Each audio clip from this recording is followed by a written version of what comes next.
नमस्कार विद्यार्थी मित्रांनो, आज आपण जो टॉपिक बघतोय तो आहे बेसिक इलेक्ट्रॉनिक मधला IC. IC याचा फुल फॉर्म होतो इंटिग्रेटेड सर्किट. भरपूर ठिकाणी IC चा उपयोग केला जातो. आपण आतापर्यंत बेसिक इलेक्ट्रॉनिक्स मध्ये भरपूर कंपोनेंट बघितले. ट्रान्झिस्टर आहेत, रेजिस्टर आहेत, सेमीकंडक्टर मटेरियल आहेत, SCR आहे, डायोड आहे, ट्रायॅक आहे, डायाक आहे. त्याच पद्धतीने इंटिग्रेटेड सर्किट म्हणजे IC चा सुद्धा मोठ्या प्रमाणावरती PCB वरती उपयोग केला जातो. मोठमोठे सर्किट्स IC च्या द्वारे डिझाइन केले जातात. IC हा स्वतः एक सर्किट आहे. यावरती इंटिग्रेटेड सर्किट याचा अर्थ या IC सर्किट डिझाइन केले जाते. IC जरी लहान दिसत असला, कंपोनेंट जरी लहान असेल, त्यामुळे स्वतःचं एक सर्किट इंटिग्रेट केलं जातं. सिलिकॉनच्या चिप वरती ट्रान्झिस्टर्स बाकीचेही घटक आपण इंटिग्रेट करून त्यावरती सर्किट तयार करू शकतो. चला तर त्याबद्दल अधिक माहिती बघूया. IC चा फुल फॉर्म आपण सांगितला. IC stand for integrated circuit. IC चा फुल फॉर्म होतो इंटिग्रेटेड सर्किट. IC म्हणजे काय की जेव्हा एका सिंगल सिलिकॉन चिपवर संपूर्ण सर्किटची रचना केली जाते त्यास इंटिग्रेटेड सर्किट म्हणतात. म्हणजे स्वतःच तो एक पूर्णपणे एक सर्किट असतो. जरी आपण सांगितलं त्याचा आकार लहान असेल तरी कंपोनेंट वेगवेगळे सेमीकंडक्टर पासून बनवलेले जे माग आपण बघितले कंपोनेंट, ज्यामध्ये आपण खाली लिहिले आहे की रेजिस्टर, डायोड, ट्रान्झिस्टर इंटिग्रेट करता येतात. परंतु मायक्रो मिनिचर कॅपॅसिटर व्यतिरिक्त कॅपॅसिटर आणि इंडक्टर इंटिग्रेट करता येत नाही. म्हणजे सर्किट जर तयार करायचं असेल IC च्या थ्रू IC वरती, तर त्यामध्ये आपण इंडक्टर आणि कॅपॅसिटर वापरू शकत नाही.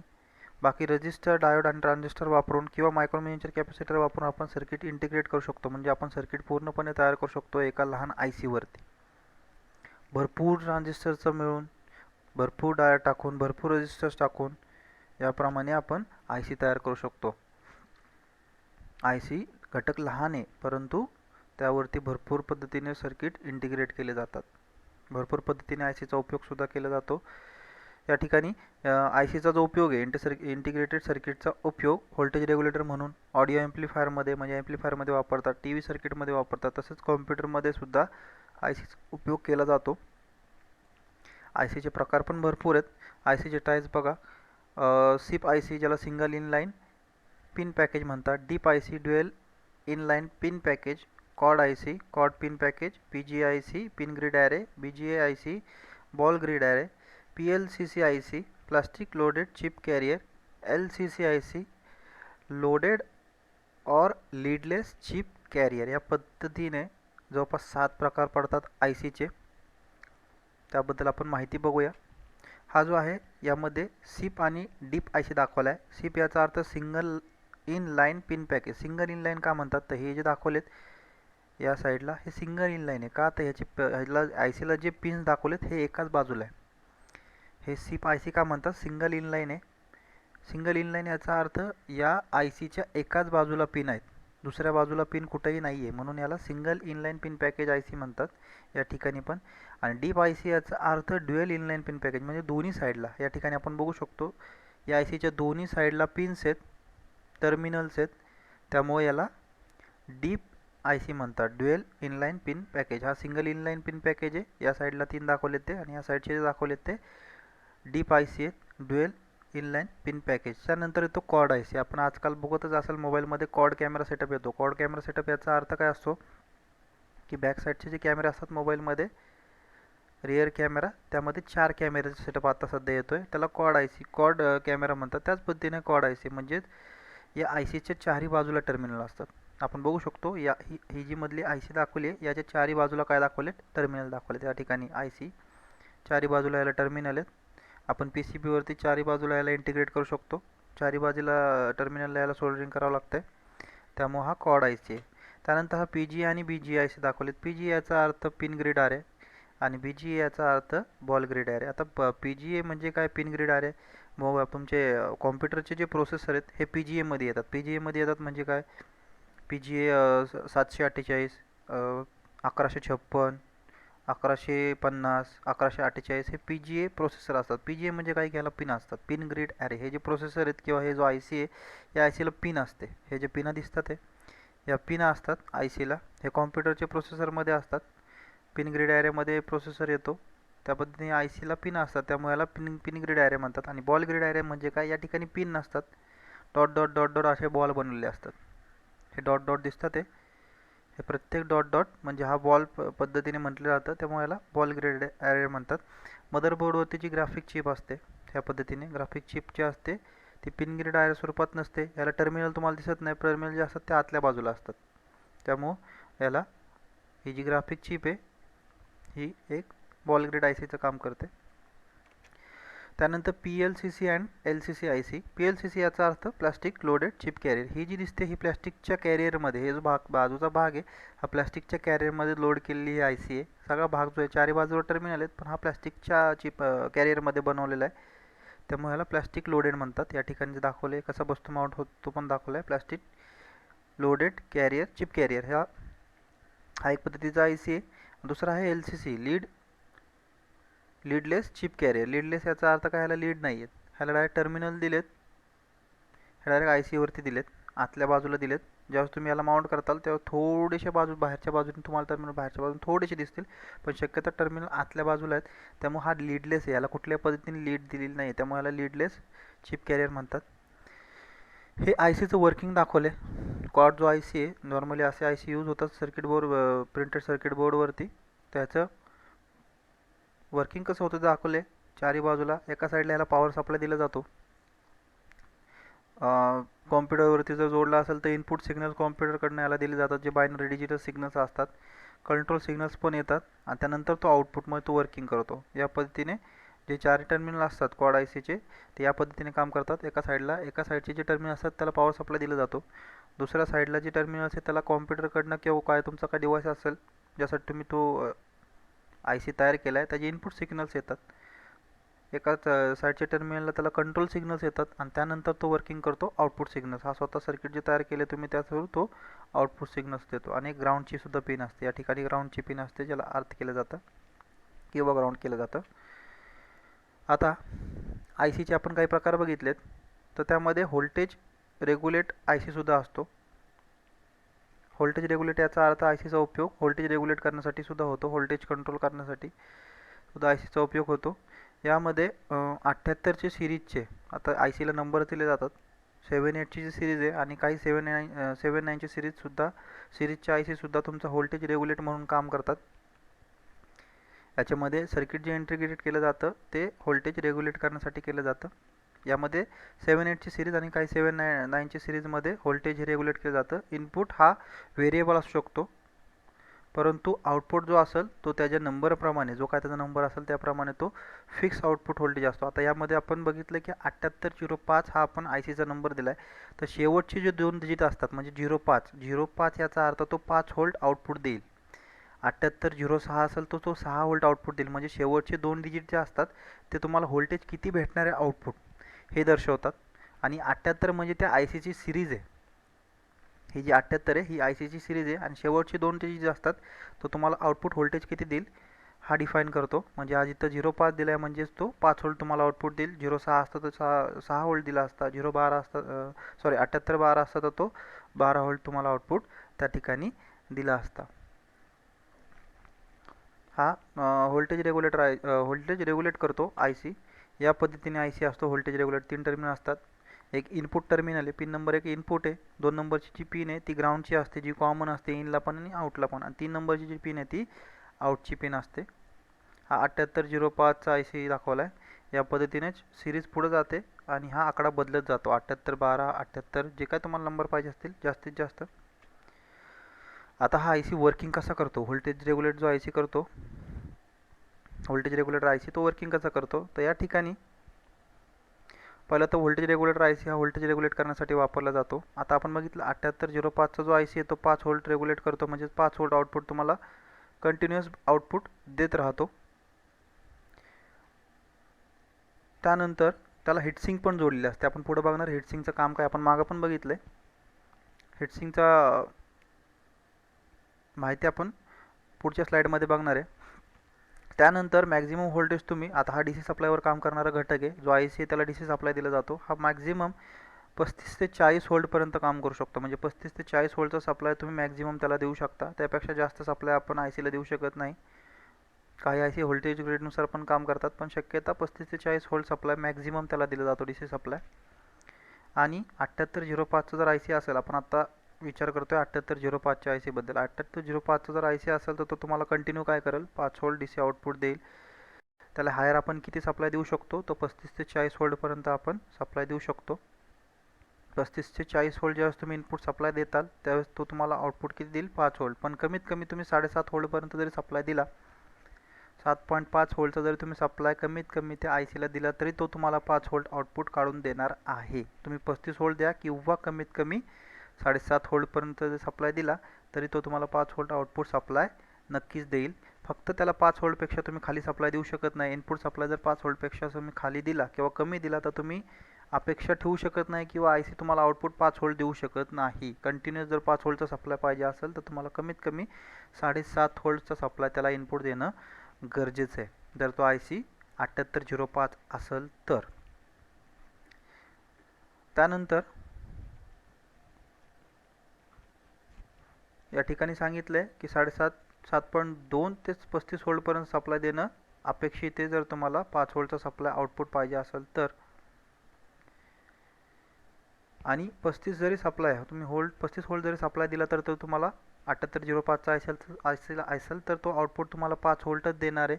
बाकीचा जो काय सप्लाय असतो तो त्याच्या पॉवर लॉसमध्ये निघून जातो. जे सांगितलं आपण त्याला हीटसिंक जोडलेला आहे, तो उष्णतेच्या स्वरूपात राहिलेला जो सप्लाय असेल तो पॉवर लॉसमध्ये जातो. तर माझं रिकमेंडेशन असं असेल, जर तुमचा IC 7805चा असेल तर त्याला कमीत कमी सप्लाय द्या, म्हणजे 7.2 किंवा 7.5 व्होल्टचा सप्लाय द्या, म्हणजे तुमचा जो होणारा पॉवर लॉस असेल तो कमीत कमी असेल. म्हणजे 35 व्होल्ट द्यायची गरज नाही, बाकीचा तर असाही तुमचा पॉवर लॉसमध्ये जाणारच आहे. त्यामुळे माझं रिकमेंडेशन असं असेल की कमीत कमी सप्लाय द्या. जो दाखवला 7.5 व्होल्टपर्यंत दिला तर तो 5 व्होल्ट आउटपुट देऊ शकतो.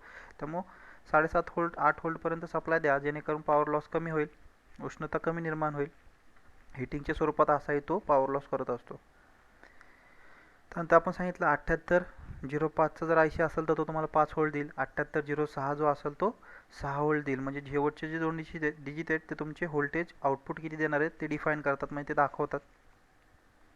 त्याच पद्धतीने 7805चा IC असेल किंवा कुठलाही जरी IC असेल या सिरीजमधला तर त्याला 3 टर्मिनल असतात. पहिले जे टर्मिनल असतं या ठिकाणी दाखवले, पिन नंबर 1 जी असते ती इनपुट व्होल्टेजसाठी असते, पिन नंबर 3 जी असते ती आउटपुट व्होल्टेजसाठी असते, आणि मधली जी पिन असते पिन नंबर 2 ही दोघांसाठी ग्राउंडचं काम करते. इनपुटला पण ती ग्राउंड असते आणि आउटपुटला पण ती ग्राउंडचं काम करते. या पद्धतीने या ठिकाणी कनेक्शन दाखवले 7805च्या ICचे. इनपुट बॅटरीचं सप्लाय, इनपुट 1 नंबरचे टर्मिनल दिला आहे. दोघांची ग्राउंड जी आहे, काळी जी वायर दिसते, दोघांची ग्राउंड जी असते 2 नंबर टर्मिनलला कॉमन केली जाते, आणि 3 नंबरमधनं तुम्हाला मोटरचा आउटपुट सप्लाय दिला जातो. म्हणजे हा तुम्ही 12 व्होल्टचा सप्लाय जर जोडला असेल, 7805च्या ICला तुम्ही 12 व्होल्टची बॅटरी जोडली तर तुम्हाला आउटपुट मोटरसाठी किती काढून देईल, हा 05च्या शेवटी, याचा अर्थ तो तुम्हाला 5 व्होल्ट आउटपुट काढून देईल. त्या कॉन्स्टंट 5 व्होल्टच्या सप्लायवरती तुमची मोटर काय होईल, DC मोटर ती रन होईल. या पद्धतीने ICचे कनेक्शन केले जातात. हा स्वतःमध्येच एक इंटिग्रेटेड सर्किट आहे, याच्यामध्ये सर्किट इनबिल्ट केलेलं आहे, त्यामुळे तुम्हाला बाहेरनं काही जोडायची गरज पडत नाही. हा व्होल्टेज रेग्युलेटर IC आहे. हा IC शक्यता का वापरला जातो, तर समजा एखादा सोलर पॅनल आहे, सोलर पॅनलमध्ये सूर्याच्या उष्णतेवरती आपण बॅटरीमध्ये इलेक्ट्रिसिटी साठवतो, सप्लाय साठवतो, किंवा तो डायरेक्ट आपण वापरू सुद्धा शकतो DC सप्लाय. तो असा जो सप्लाय असतो, सूर्याची किरणे ही बदलती असतात.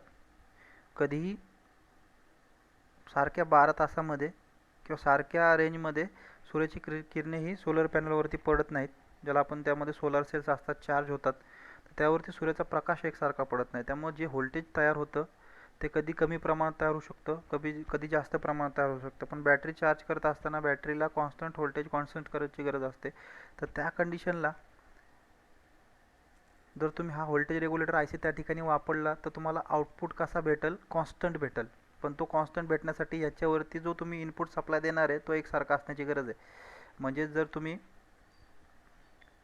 18 व्होल्टचा जर तुम्ही या ठिकाणी IC जोडला, सॉरी 18 व्होल्टचा जोडण्यापेक्षा समजा 12 व्होल्टचा आय सी तुम्ही जर जोडला आणि 18 व्होल्टचा सप्लाय जर इनपुट ह्याला येत असेल किंवा 12 व्होल्टपेक्षा जास्त जर येत असेल तर बॅटरीला जाणारा जो बॅटरी चार्जिंगसाठी जाणारा जो सप्लाय असेल तो कमीत कमी तुमचा 12 व्होल्ट असेल, तो फ्लक्च्युएट होणार नाही. फ्लक्च्युएट व्होल्टेज जे असते ते फ्लक्च्युएट होऊ देत नाही, तो रेग्युलेट करतो. हे आय सीचं काम आहे. अशा ठिकाणी शक्यता वापरला जातो.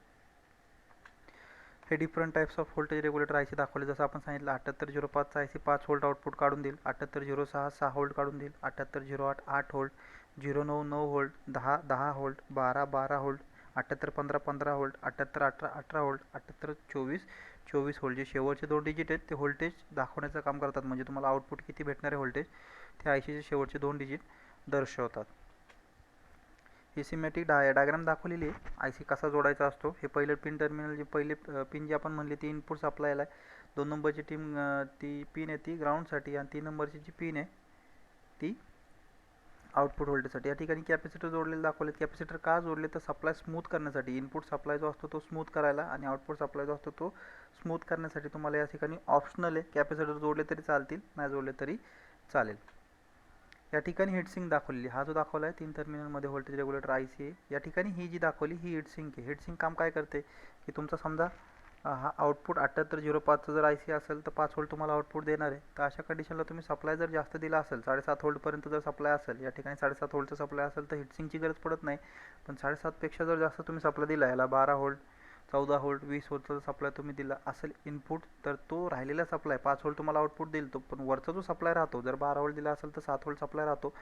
ती पॉवर लॉस आय सीमध्ये होते आणि ती पॉवर लॉस उष्णतेच्या स्वरूपात होते. तर ती उष्णता थोपवण्यासाठी, आय सीला थंड ठेवण्यासाठी हीटसिंक थंड ठेवण्याचं काम करते. पॉवर लॉस जो आय सीमध्ये होतो तो हीटसिंकच्या थ्रू बाहेर काढला जातो. त्यासाठी हीटसिंक काम करते. या ठिकाणी आता काही आय सीज आपण बघतोय की ॲम्प्लिफायर सर्किटमध्ये यूज केले जातात. छोट्या स्वरूपात ॲम्प्लिफायर आय सीच्या थ्रू तयार केला जातो. ही PAM 8403 नंबरची आय सी आहे. ही जी दाखवली या ठिकाणी PAM 8403 नंबरची आय सी. ह्याचे या ठिकाणी कनेक्शन्स दाखवलेत. आय सी वापरून थोडेसे सर्किट बोर्ड्सवरती तुम्ही कंपोनेंट जोडून या पद्धतीने 3.5 mm input jack, audio jack, battery 5 व्होल्टची आणि त्यावरती तुम्ही 6 व्होल्टपर्यंत 3 वॅटपर्यंत तुमचे स्पीकर्स लावून एक छोटा ॲम्प्लिफायर या ठिकाणी तयार करू शकता. DC सप्लायवर चालणारा हा आय सी आहे. आय सीच्या थ्रू तुम्ही ॲम्प्लिफायर सर्किट तयार करू शकता. हा सुद्धा एक आय सी दाखवला आहे जो LA4440 आहे.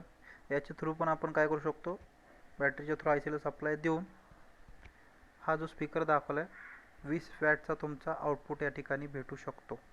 ब्रिज 20 वॅटपर्यंत स्पीकर तुम्ही या ठिकाणी चालू शकता. ॲम्प्लिफायर हा मोठमोठ्या तुमच्या आय सी हा ॲम्प्लिफायरमध्ये पण मोठमोठ्या पद्धतीने उपयोग केला जातो. काही प्रोफेशनल्स जे DJ असतात त्यांचे जे ॲम्प्लिफायर आहेत त्याच्यामध्ये सुद्धा आय सीचा उपयोग केला जातो. हा बेसिक लेवलचे आय सी सगळे हे जे दाखवलेत. हा TDA 2030 आहे. TDA 2030 हा जो ॲम्प्लिफायर आहे 35 वॅट आउटपुट तुम्हाला स्पीकरचा देऊ शकतो. म्हणजे 35 वॅटपर्यंत तुम्ही स्पीकर याच्यावरती देऊ शकतात. ह्याचे सर्किट्स या ठिकाणी दाखवलेत. काही थोडेसे चेंजेस करून सर्किट तयार करून पण तुम्ही या ठिकाणी हा ॲम्प्लिफायर तुम्ही या ठिकाणी तयार करू शकतात. हे बेसिक फक्त कनेक्शन्स दाखवले, तुम्ही कसे कनेक्शन्स असे करू शकता. याच्यावरती 35 या आय सीवरती तुम्ही 35 वॅटचा मॅक्स आउटपुट ऑडिओ ॲम्प्लिफायर तुम्ही तयार करू शकता. या ठिकाणी हा LM3886 नंबरचा जो दाखवला आहे हा पण तुमच्या इंडस्ट्रियल म्हणणार नाही, पण छोट्या स्वरूपातले जे ॲम्प्लिफायर आहे, आता याच्यावरती 4 ओहम ते 8 ओहमचे स्पीकर्स तुम्ही याच्यावरती चालू शकता. हा पण इंडस्ट्रीमध्ये मोठ्या स्वरूपात वापरला जाणारा आय सी आहे LM3886. ह्याच्या पुढचा जो आय सी आता हा जो आय सी आहे TDA 7294. हा जो आय सी आहे हा मोठ्या स्वरूपात वापरला जातो. हा कारण इंडस्ट्रियल ॲम्प्लिफायरमध्ये वापरला जातो. ह्याचे सर्किट तुम्हाला या ठिकाणी मागं जसं दाखवलं त्याचे कनेक्शन डायग्राम या ठिकाणी दाखवलं नाही, कारण याच्यासाठी सर्किट डिझाईन करावं लागतं. स्पेशलाइज सर्किट असते ते डिझाईन करावं लागतं. त्यानंतर हा त्याच्यावरती PCBवरती माउंट करून ॲम्प्लिफायर तयार केला जातो. त्यामुळे ह्याचे सर्किट या ठिकाणी दाखवलेलं नाही आहे. ह्याच्यासाठी सर्किट डिझाईन करावं लागणार आहे. तर त्यामुळे हा मॅक्स आउटपुट जे या ठिकाणी दाखवले 100 वॅट RMS किंवा 80 ओहमपर्यंतचा जो स्पीकर ह्याच्यावरती तुम्ही जोडू शकता. याचा अर्थ जे इंडस्ट्रियल लेवलला वापरले जाणारे जे स्पीकर असतात किंवा ॲम्प्लिफायर असतात त्यासाठी खास करून याचा उपयोग केला जातो. हा जो आय सी आहे TDA 7294 हा सगळ्यात जास्त प्रमाणात उपयोगात येणारा सध्याचा आय सी आहे. इंडस्ट्रियल DJ किंवा इंडस्ट्रियल ॲम्प्लिफायर ज्या असतात मोठ्या स्वरूपाचे ॲम्प्लिफायर्स ह्याच्यामध्ये शक्यता हा आय सीचा उपयोग केला जातो. TDA7294. धन्यवाद. तुम्हाला जर व्हिडिओ आवडला असेल, थँक्यू.